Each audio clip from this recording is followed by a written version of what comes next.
पोलिसांचा मद्य तस्करांवर मोठा दणका, 1 कोटी 2 लाखांचा विदेशी दारू साठा जप्त।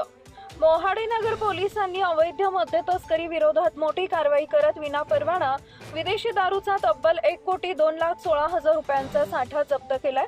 या प्रकरणी एक आरोपी अटक करण्यात आला आहे। दिनांक 18 जानेवारी 2026 रोजी मोहाडी नगर पोलीस ठाण्याच्या पोलीस निरीक्षक श्रीमती शिल्पा पाटील यांना गुप्त बातमीदारामार्फत माहिती मिळाली।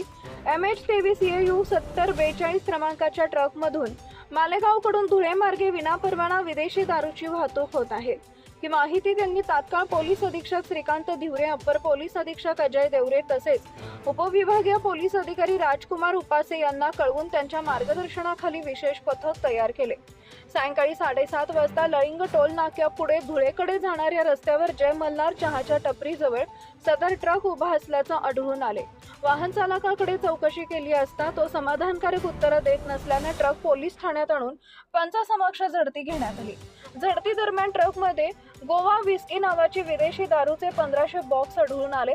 प्रत्येक बॉक्समध्ये 48 बाटल्या असून प्रत्येकी 180 मिली क्षमतेची दारू होती।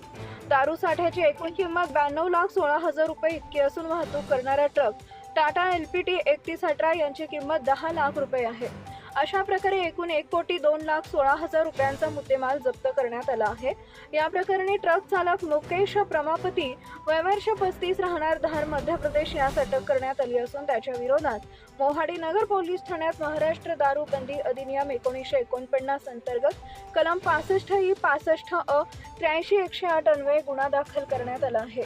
ही कारवाई पोलीस निरीक्षक श्रीमती शिल्पा पाटील, पोलीस उपनिरीक्षक नितीन करंडे तसेच पोलीस अंमलदार सचिन वाघ, जितेंद्र सैंदाने, श्रीकांत निकुंबे, चेतन झोळेकर, पवन थोरात यांच्या पथकानं केली आहे। या उल्लेखनीय कामगिरीबद्दल वरिष्ठ अधिकाऱ्यांनी मोहाडी नगर पोलीस ठाण्याच्या पथकाचं अभिनंदन केलंय। Subscribe now and press the bell icon. Never miss an update.